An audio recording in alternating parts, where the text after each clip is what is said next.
Last class में हमने करा था derivation of saving function from consumption function. तो हमने सेविंग कर्व की शेप देख ली थी वहीं से। It starts in the negative quadrant. Initially negative होता है savings. Why? Because of autonomous consumption. Initially zero level of income या लो लेवल ऑफ इनकम पे कंजम्पशन तो है सर्वाइवल के लिए, तो कहां से होगी? Past savings. तो it leads to negative savings. As the level of income rises, savings भी धीरे धीरे धीरे धीरे बढ़ती रहती हैं। तो पहले वो नेगेटिव होती हैं, फिर जाके जब ब्रेक इवन पॉइंट आता है, when consumption is equal to income, मतलब you are spending your entire income, तो सेविंग्स जीरो हो जाती है। फिर उसके बाद जाके वो पॉजिटिव होना स्टार्ट होती है। तो सेविंग कर्व कैसा होता है? Upward sloping curve. तो ये शेप तो हमने कहां पे सीखी थी? ये derivation of saving function from consumption function में हम ऑलरेडी कर चुके हैं कि सेविंग कर्व कैसा होता है। सेविंग कर्व की शेप कैसी होती है? Start from the negative quadrant, initially negative होता है बिकॉज ऑफ ऑटोनॉमस कंजम्पशन। फिर ब्रेक इवन पॉइंट पे सेविंग जीरो हो जाती हैं, और when consumption is less than income तो हमारी सेविंग्स पॉजिटिव हो जाती हैं। इसमें किसी को कोई doubt? No sir.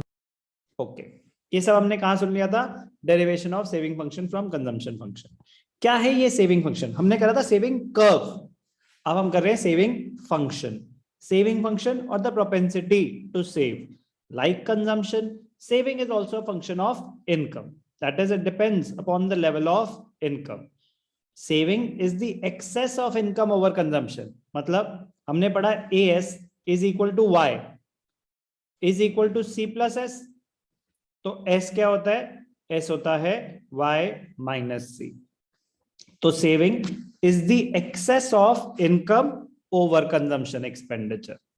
Saving function refers to the functional relationship between saving and national income. So saving is the function of income. Saving function or propensity to save, it shows the savings of households at a given level of income during a given period of time. Propensity to save, tendency to save, it shows the different levels of savings at different levels of income. तो अगर मैं आपको income और consumption बताऊं, रुशील, अगर मैं आपको बोलूं कि जीरो लेवल पे कंजम्पशन 40 है, तो सेविंग्स कैसे निकाल सकते हैं? Income is equal to consumption plus saving होता है। Income is equal to consumption plus saving. तो सेविंग क्या होता है? Income minus consumption, y minus c. तो y माइनस सी, तो 0 minus 40 is -40, minus 40।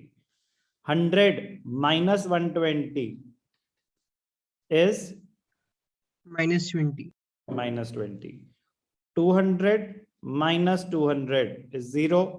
300 minus 280 is 20। तो इनिशियली सेविंग्स नेगेटिव होती है, फिर धीरे धीरे जैसे जैसे इनकम बढ़ती है वो जीरो पे जाके पहुंचती है। तो ये जीरो वाला क्या होता है? Break even point. तो न्यूमेरिकली सेविंग्स निकालना कितना आसान है, इसमें किसी को कोई भी डाउट? तब आसान है अगर दो कंपोनेंट्स हैं तो हम कोई भी एक निकाल सकते हैं। चलो, इंपॉर्टेंट ऑब्जर्वेशंस ग्राफ पे जो हमने देखा उसी को ही वो पॉइंट वाइज इलैबोरेट करना चाहते हैं। Starting point of saving curve, saving curve start ही कहां से हो रहा है? Negative quadrant.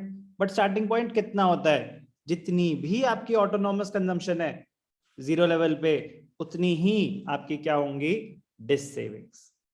तो saving curve, it starts from the point S on the y axis, indicating that there is negative saving equal to the amount of autonomous consumption. Dissaving कितनी होती है? जितनी आपकी ऑटोनॉमस कंजम्पशन है। तो आपकी autonomous consumption 40 थी, तो डिस सेविंग्स कितनी हुई? -40। Zero level of income. तो starting point of saving curve समझ आ गया। Slope of saving curve upward sloping curve है। अपवर्ड स्लोपिंग, पॉजिटिवली स्लोप, मतलब as the level of income increases savings also increase. Break even point पे consumption is equal to income. When consumption is equal to income, इसका मतलब you are spending your entire income.